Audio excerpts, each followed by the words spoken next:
They're hired because they're either gay, trans, black, minority, immigrant. It was easy for me to be in the union to get work as a technical.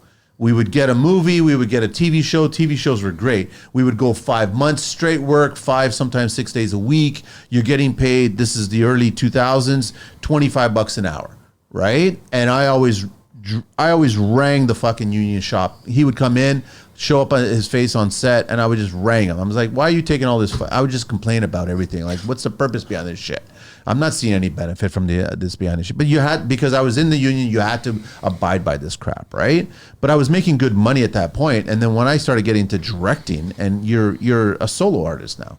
You're independent, you get an agent, you start floating around, but you have to hustle. You have to hustle and get work on your own, right? It was a much more challenging, but I was driven by the creativity. Back in that day, you were allowed to be creative, right? There was still bullshit.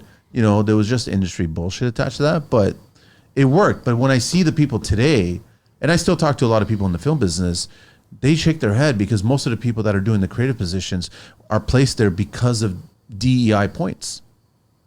They're hired because they're either gay, trans, black, minority, immigrant. They're not white technically, and I'm just simplifying it, but they're not, and you see what they create and you see what they contribute for creativity, and it fucking sucks. So they're not talented, but they're the ones that are getting the work.